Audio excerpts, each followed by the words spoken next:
Good morning. Welcome to the Lake Chapala Unitarian Universalist Fellowship. My name is Kaya Reed, and I will be your service leader for today's service. Half of our services are led by our minister, Reverend Matt Alspa, and the other half are led by guest speakers. Our presentation in celebration of spring was inspired by Esther Jones and produced by Roy Haynes, and will be presented by Fred Harland, Fred Koesling, and Bob Koches. Our opening words today are from UU Minister Reverend Jennifer McLaughlin. Like the first hint of green. As the first hint of green begins to peek through the barren ground, as that little sprig grows into a healthy stem, as that stem grows into a stalk and forms a bud, as that bud slowly opens with each new day to form a yellow daffodil, let us be like that first hint of green, renewed by the warmth of the sun's rays, and ready to emerge with new energy, ready to face the day. And with that said, I want to welcome you with live from Fellowship Hall. It's our LCUUF Sunday service. All of our announcements were on a slideshow before the service, but if you didn't see them, don't worry. Reverend Matt will post a link to them tomorrow in his daily sharing.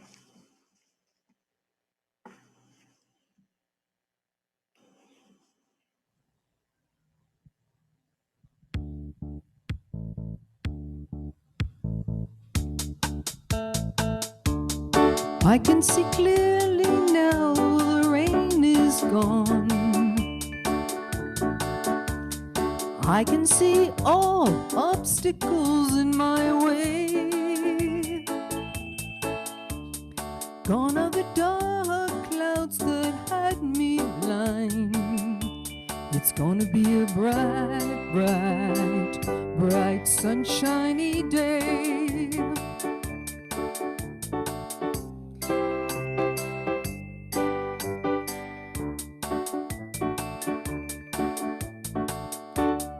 Yes, I can make it now, the pain is gone.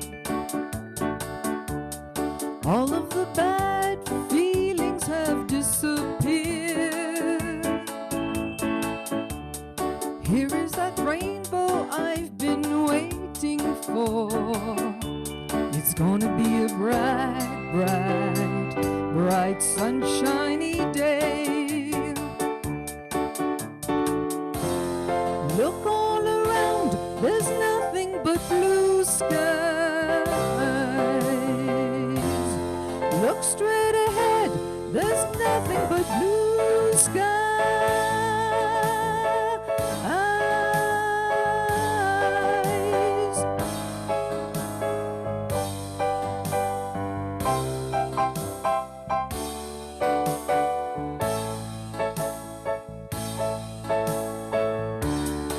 I can see clearly now the rain is gone. I can see all obstacles in my way. Here is that rainbow I've been waiting for. It's gonna be a bright, bright, bright sunshiny day. It's gonna be a bright, bright, bright sunshiny day. It's gonna be a bright, bright, bright sunshiny day.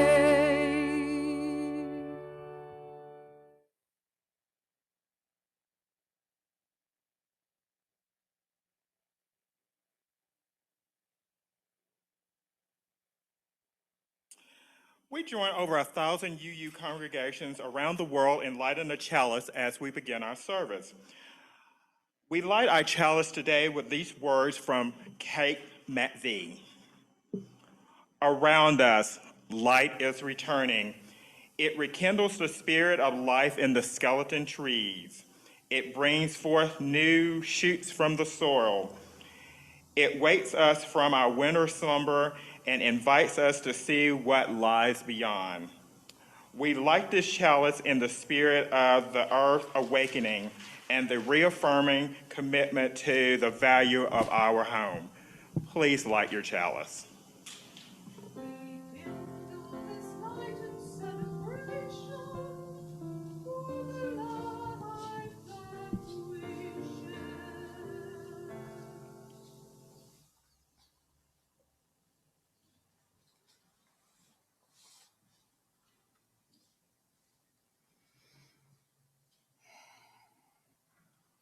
Each week, we take time to remind ourselves that we are a family and that we belong to a community which cares for each other. We do this by sharing any significant joys or sorrows in our lives. If you have a joy or sorrow to share today, you can type it into the chat and we'll try to read those aloud. First, let us voice our sorrows or concerns, whatever you or the world may be holding that is in need of our healing and caring thoughts. You are welcome to type other sorrows and concerns in the chat box.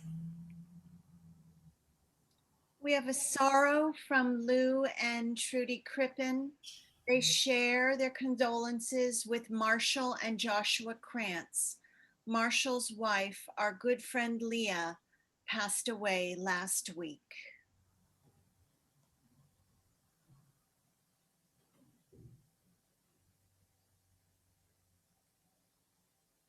That's all I see.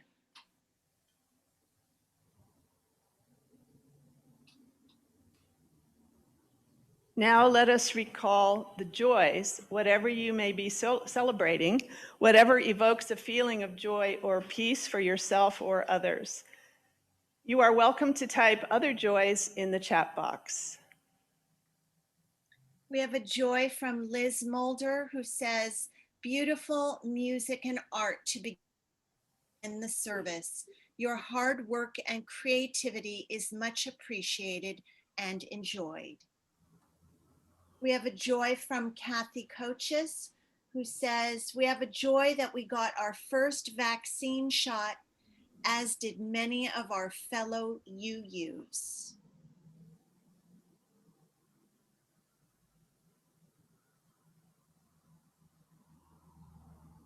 That's all.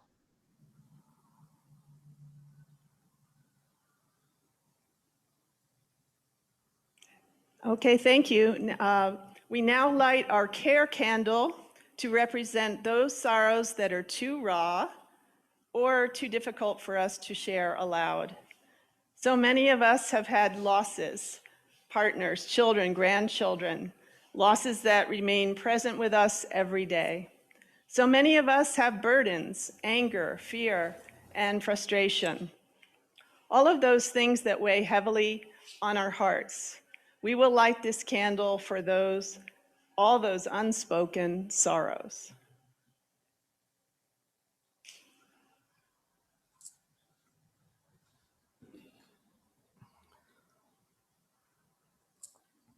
Slide. At this time of balance, at this time of awakening, we celebrate Astera, the spring equinox. We honor the fertile earth. We honor the warming breezes. We honor the waxing light. We honor the nurturing rains. Welcome, spring, new life to bring, to land, to us, to all. Welcome, spring, rebirth we sing within and around us all.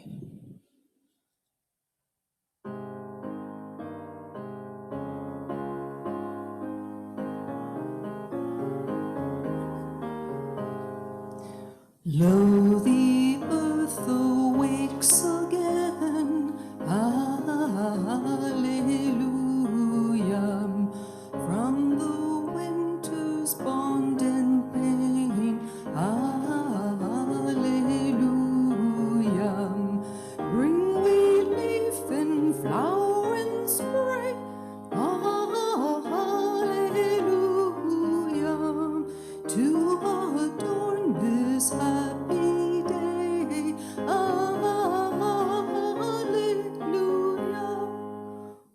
Once again the word comes true, hallelujah.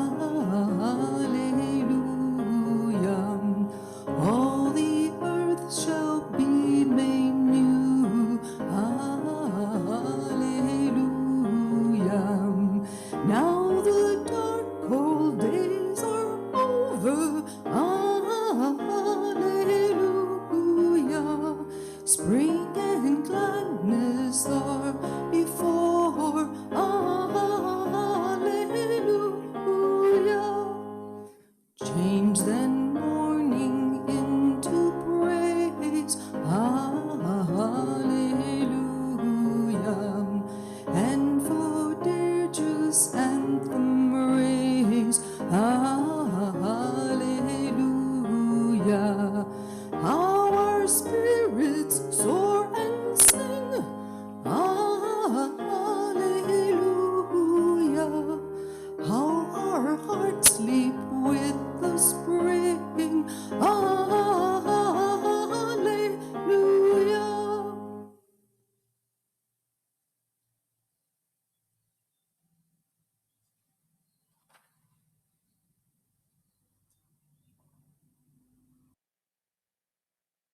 May the powers of the Ancient One, The spirit of life, source of all creation.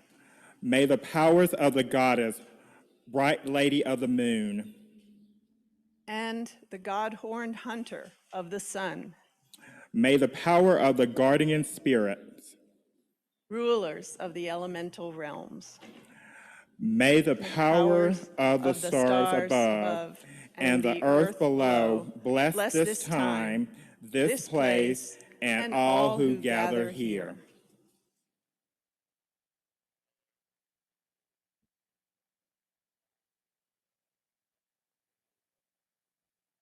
This is the time in our service when we ask that you remember that we share our gifts here through pledging and donations.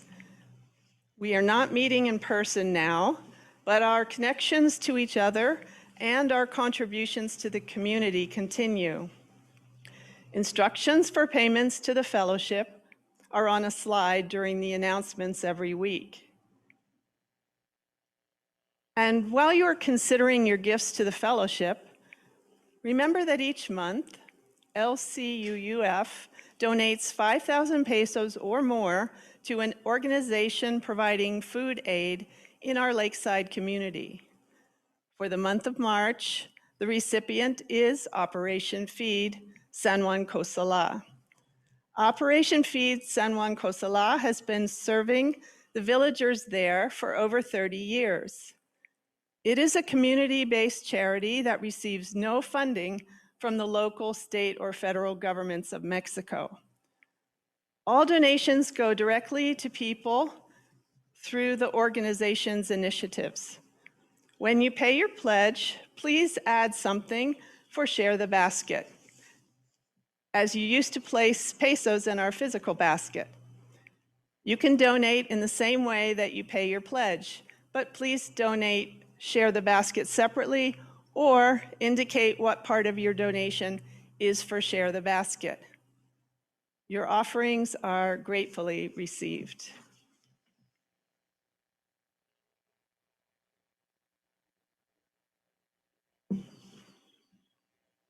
Today's service is inspired by Esther Jones.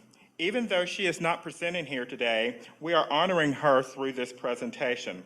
Our service will be divided into 3 parts: a technical side about the spring equinox, celebrations around the world about the spring equinox, and finally, how you here at Lakeside can celebrate the spring equinox. Our first presentation is by Fred Harland. The first day of spring. The spring equinox is recognized worldwide as a time of renewal, rebirth, and revival. It is a celebration of the symbolic resurrection of Earth itself, of Christ, and of Hathor of Egypt, to name just a few.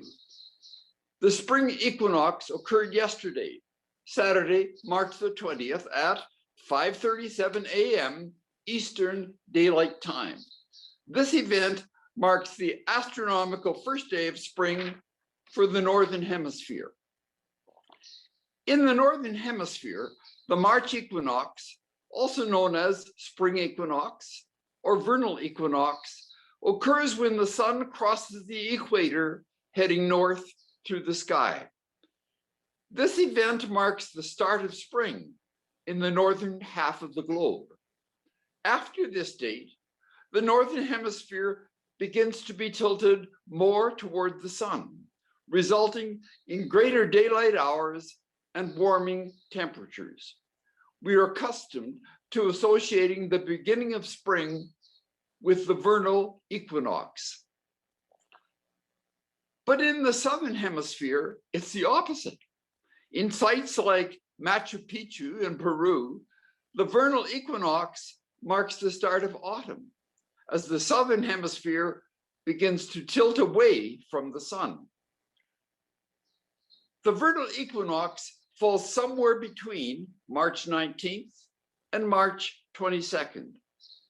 Many sources only mention March the 21st, as opposed to the date of the actual equinox. Depending on when the first full moon occurs on or after the equinox, Easter follows sometime between late March and mid-April. The word equinox comes from the Latin words equus, meaning equal, and nox, containing night. The equator divides the sky into the northern and southern hemispheres. If Earth's equator is projected out into space, the celestial equator can be obtained. On the equinox, the length of day and night is nearly equal in all parts of the world, and the Earth's 2 hemispheres receive the sun's rays about equally. If you were standing in Ecuador at Mitad del Mundo, for example, the sun would move directly overhead on its return passage to the north. Equinoxes are the only 2 times of the year that the sun rises due west and sets due west for everyone on Earth, rises due east and sets due west for everyone on Earth. While the sun passes overhead, the tilt of the Earth is 0 relative to the sun. This means that the Earth's axis neither points toward nor away from the sun. After the spring equinox, the northern hemisphere tilts more toward the sun. Although in most locations, the North Pole and the equator being exceptions, the amount of daylight had been increasing each day after the winter solstice. The amount of daylight will continue to increase each day until the summer one year to the next. meteorological seasons are based upon annual temperature cycles rather than on the position of Earth in relation to the sun. And they more closely follow the Gregorian calendar. Using the dates of the astronomical equinoxes and solstices for the seasons would present a terrible statistical problem because these dates vary from year to year. Question: are day and night totally equal on the equinox? Totally, but they're close to equal. In reality, day and night are not exactly equal on the equinox for two reasons. First, daytime begins the moment that any part of the sun is over the horizon, and the day is not complete until the last part of the sun has fully set. If the Earth were to shrink to the size of an ordinary star, and we lived in a world without air, the spring and fall equinoxes would truly have equal days and nights. According to folklore, you can stand a raw egg on its end on the equinox. What's up with that? This folklore became popular in 1945, following a Life magazine article about the spring adage. Like most folklore, it's only partially based on the truth. While it's possible to balance an egg on its end on the equinox, it's possible to balance an egg on its end on other days too. Folklore or not, this egg trick sounded like fun. One spring, a few days before the vernal equinox, several Farmer's Almanac editors tried this trick. For a full work day, 17 of 24 eggs stood standing. 3 days later, they tried the trick again and found similar results. Perhaps 3 days after the equinox was still too close. Perhaps the equinox has nothing to do with it. Perhaps we just don't like to take ourselves too seriously. Try this yourself and let us know what happens. Tip: you'll probably have better luck balancing the egg if you use a rough surface or an egg that has a bumpy end. Another popular tradition is making hot cross buns, which have pagan roots. There are mixed reports on the symbolism of the cross on the buns. Some suggest that the equilateral cross symbolizes the four corners of the moon. Others suggest that it expresses the uniformity of the seasonal year. And still others say that it expresses the equilibrium of the equinox moment itself. One thing for certain, the equilateral cross reaches back through time many ages before Christianity ever began. Scientific and cultural explanations aside, our ancestors were more connected to the sun than we are today. They observed its pathway across the sky. They tracked how the sunrise, the sunset, and the length of each day changed using the sun and the moon as both a clock and a calendar.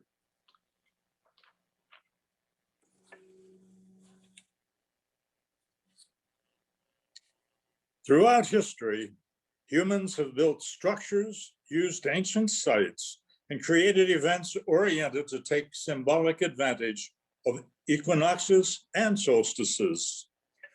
To many people around the world, the sunrise on the day of the equinox is a pretty big deal. On the morning of the spring equinox, the sun rises due west directly into the face of the Great Sphinx of Giza. In Cambodia, the equinox sunrise crests above the central spire of the temple complex at Angkor Wat. In Japan, the vernal equinox day is a public holiday with roots in Shintoism and Buddhism. Back in the history of the Middle East, a dynasty of Persian kings celebrated the spring equinox with a festival of Nowruz, which means new day. It's a celebration of hope and renewal that is still observed today in many Persian countries. In Iran, a festival called Shah-Shanbe Suri takes place right before Nowruz begins. People purify their homes and leap over fires to welcome the 13-day celebration of Nowruz. Today, the day of the spring equinox is the Iranian New Year's Day.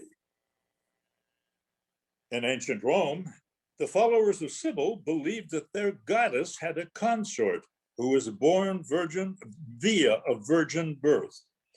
The child's name was Attis, and he died and was resurrected each year during the time of the vernal equinox on the Julian calendar, between March 22nd and March 25th. The story of the Roman god Mithras is similar to the tale of Jesus Christ and his resurrection.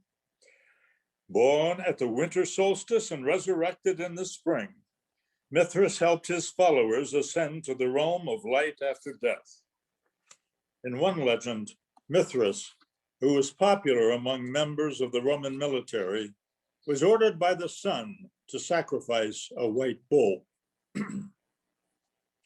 He reluctantly obeyed, but at the moment when his knife entered the creature's body, a miracle took place. The bull turned into the moon, and Mithras' cloak became the night sky. Where the bull's blood fell, flowers grew, and stalks of grain sprouted from its tail. For early pagans in the Germanic and European countries, the vernal equinox was a time to celebrate planting and the new season of crops. Typically, the Celtic people did not celebrate Ostara as a holiday, although they were in tune with the changing of the seasons. The word Ostara is just one of the names applied to the celebration of the spring equinox on or around March 21st each year. It's been celebrated and observed for a long time in many places around the world, and is a source of many modern traditions that we still practice and observe today.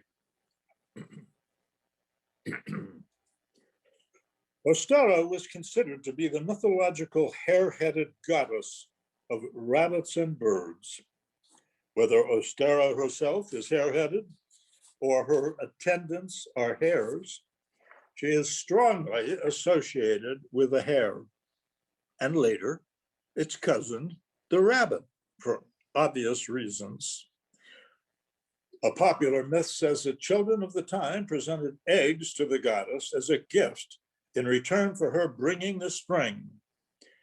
She was so touched by the gift that she recruited her minions, the rabbits, to return the eggs, only the brightly colored ones, to the children in baskets, the birds' nests.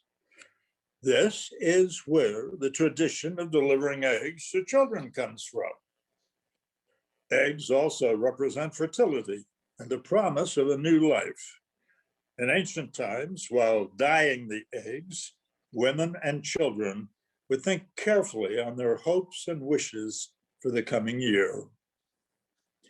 They would bury the eggs alongside a seedling in the ground to sustain and to feed the seedling throughout its growing season. As the plant grew, the hope or wish would also take root and come to fruition at the end of the year.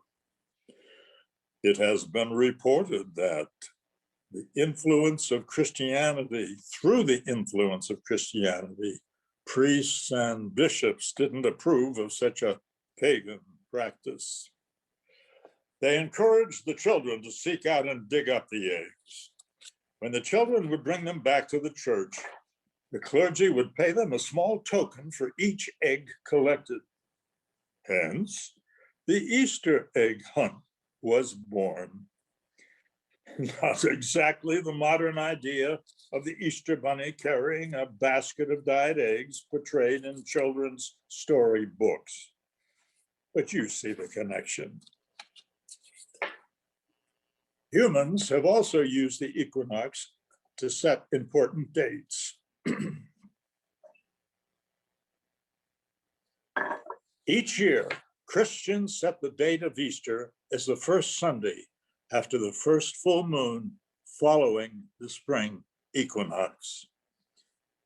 The Jewish observance of Passover is also timed to coincide with the first full moon following the equinox.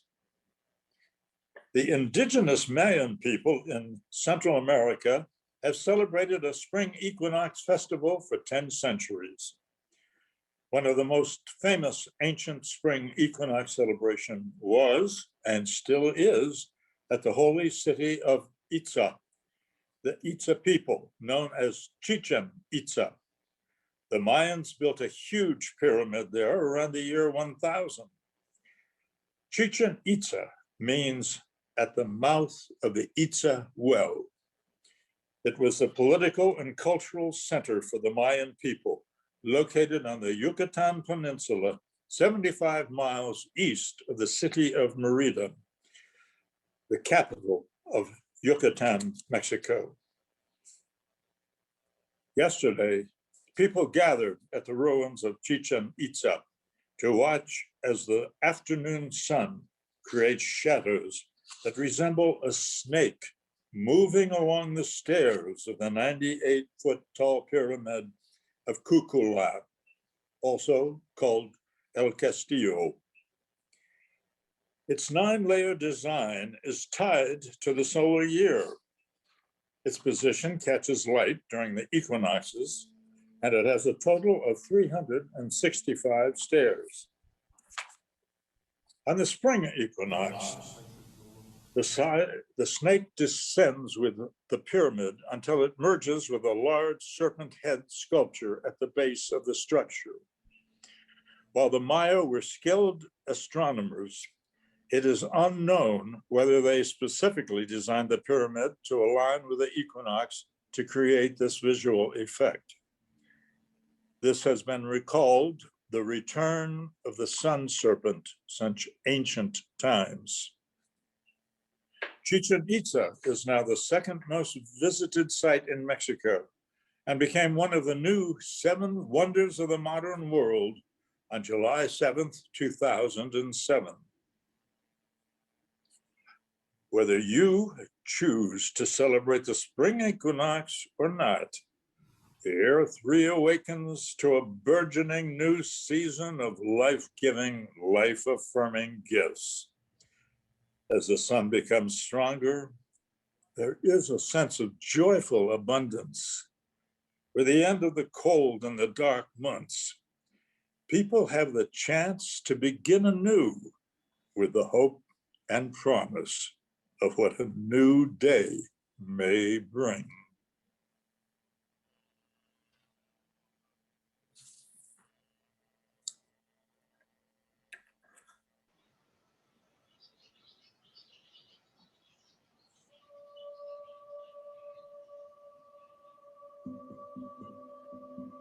Hello, this is Aurelia, and this short guided meditation is to celebrate the vernal or spring equinox.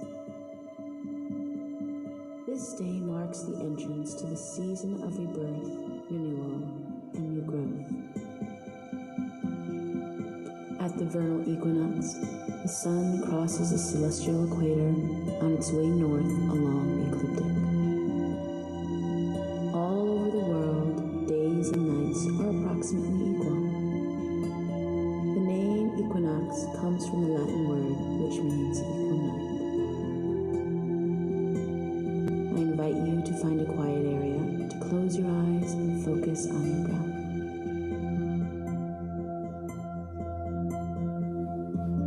As you bring yourself into a state of relaxed consciousness, bring your awareness to your body and allow your muscles to relax within every inhalation and exhalation.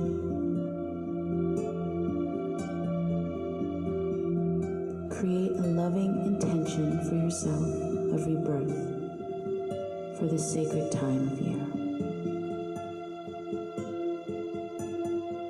Bring your awareness to the base of your spine and imagine strong tree roots growing out of you at the point of your root chakra and grounding you safely and deeply into the earth. Now bring your awareness to the top of your head and imagine an opening in the crown chakra. Allow your connection to the divine to flow freely through you.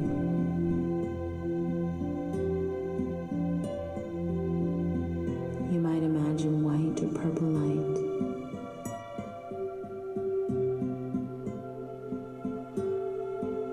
Within each focused breath, you are allowing and co-creating a powerful connection to the source within.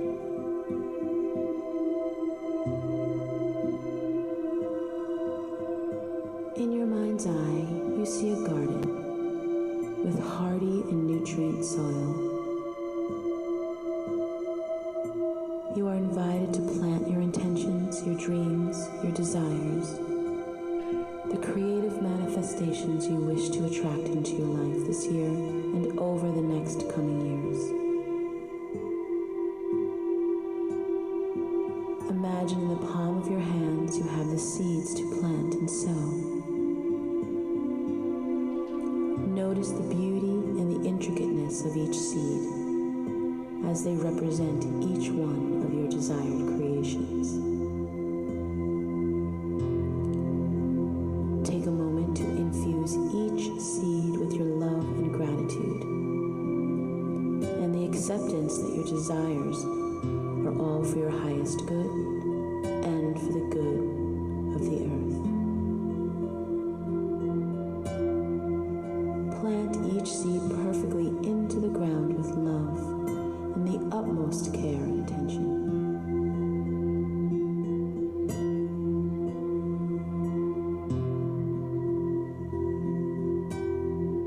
Carefully cover the seeds with soil as you feel gratitude for the Earth Mother.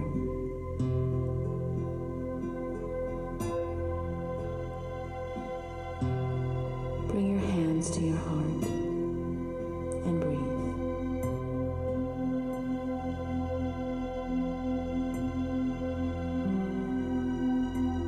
Gently call on the divine feminine aspect inside your heart and allow her to come through with love and compassion.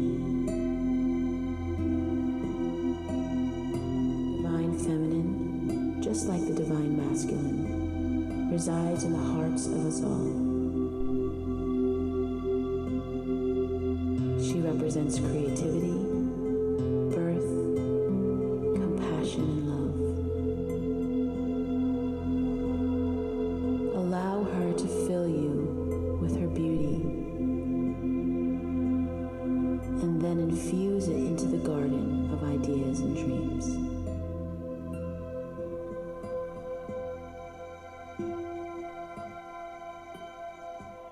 Allow this beautiful love to continue to infuse the love and light into the earth and beyond.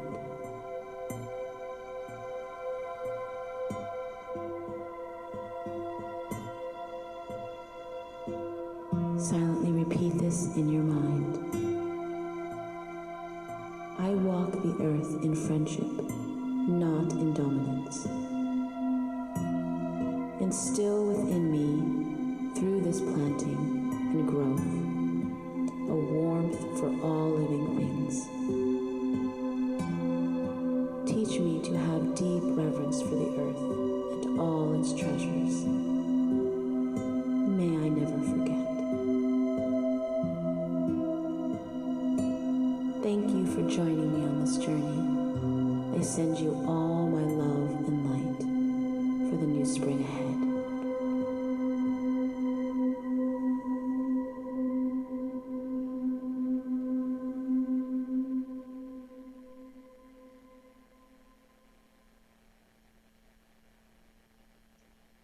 Esther Jones writes, during this time of uncertainty and differences, some things do not change.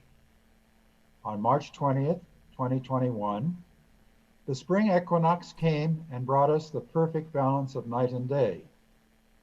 At this time, there couldn't be anything more fitting. We all could use a little more light in our lives. Light in the form of love, of laughter, of community and connection, even if it's from a distance. These are important things. And as we shift into this time of added light, please shine and let the light into everything you do and feel. Step out of the introspective of winter and into rebirth, renewal, and promise. Find some balance in the chaos. Find peace in what we cannot control. And begin some spring cleaning and intention setting as we honor the light. So question, what can we learn from spring's powers? Think about it. UU minister Reverend Kathy Rian Starr writes in her poem, What Can We Learn from Spring's Power? And I quote, Spirit of spring and new life, spirit of decay and death, we turn to your wisdom and strength as we seek to live our lives of meaning and love. The cycle of life is powerful. Everything that lives dies. Everything that dies has lived. There is no escaping this cycle. What then can we learn from its powers? The leaves that we put away in the fall are now compost, fertilizing the soil as we prepare to do the garden for this year's plantings. The harbinger of spring, the crocus, brings such delight and lasts but for a moment. Then it's gone, making way for the abundance of green and color that spring will bring. When one who was beloved dies, we cry, we mourn, we lament, and we carry them in our hearts, seeking to live as they aspired us to live. As a child grows, we marvel at their unfolding into their own unique self. These lives we live hold so much beauty and so much pain, and we, like each of our ancestors across the millennia, seek to live them fully. We seek love. We seek to appreciate beauty. We seek solace and healing. We seek to hold fast to the core goodness of this world and to amplify its abundance. We seek one another, for no one can do this alone, end quote.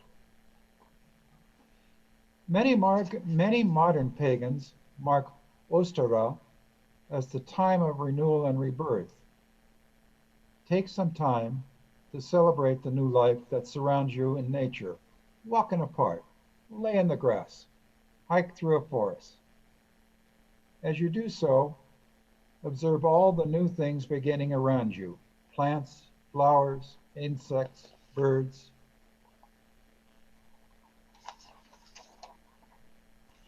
Meditate upon the ever-moving wheel of the year and celebrate the change of seasons. Esther Jones has provided us a few ideas of things to do on the spring equinox. Flowers are very prominent at this time, being one of the first plants to wake from a long winter's nap. Acquire a small spring plant just beginning to flower and watch the sun work its magic over the course of the next few days, weeks, and months. Appreciate its beauty and wonder as it develops into fruition. Create an altar. Place on it treasured items. If possible, include a candle and a living plant or flowers. Now, while observing the altar, think of one of those intentional things that you have pushed to the back of your mind somewhere, large or small. Remember that one small act is worth a whole lot more than one intention. Sit outside a few minutes facing the early morning sun with the necessary safeguards like sunscreen, of course. Feel the fresh new air and the warmth all over your body. Ponder the good things that are happening as we enter this time of added light produced by the spring equinox. Practice gratefulness. Pay attention to the many wonders that are all around us that we so often take for granted as we go about living our busy lives. What are you grateful for? Who have you failed to say thank you to? Use this as an impetus for taking actions to express gratitude for the blessings, both big and small, that happen all around you each day and every day. Eckhart Tolle writes, and I quote, "Gratefulness for what is there is one of the most powerful tools for creating what is not yet there." What does gratefulness mean? It means you appreciate what is. You value, you give attention to, you honor whatever is here at the moment.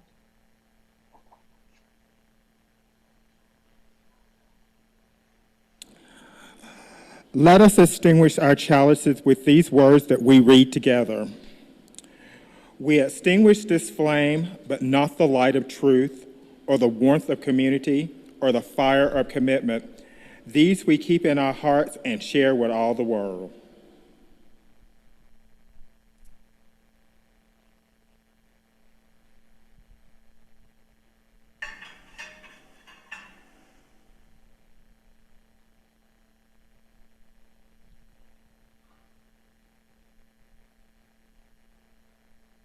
Our closing words are by Teresa Cooley. In this time of anticipated spring. In this time of anticipated spring, let us allow ourselves to extend the anticipation, to value the time of budding before blooming, of seeding before sprouting. This is a time of revelation, the revealing of that which is eternal, which we see every year, but still need to be reminded to see it in a new way. There is also the revelation of that which is new. Every spring, we encounter something never before seen. It is that very newness which embodies hope and potential for the wholeness which is yet to be. Let us allow spring to unfold slowly, that we may appreciate the true mystery of rebirth and renewal.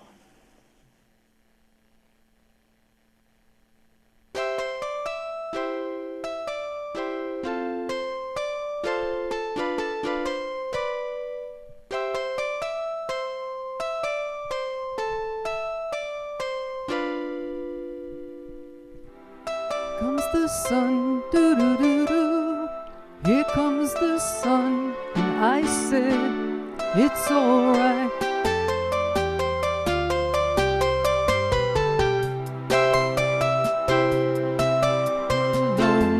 Lonely winter, little darling, it feels like years since it's been here. Here comes the sun, doo-doo-doo-doo. Here comes the sun, and I said, it's alright.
it's alright.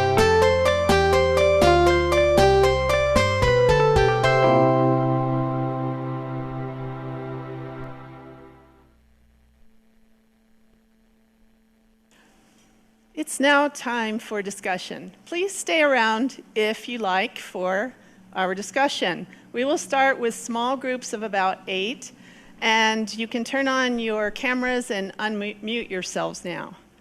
If you want to leave your group, you can click leave and you'll come back to the main room. You can have a discussion there or ask to go to another room. Our discussion questions today are there any special rituals you do at the beginning of spring? What do you enjoy most about spring, or least? Are there any special memories you have about spring from your childhood? If so, please share. Okay, we'll see you in groups.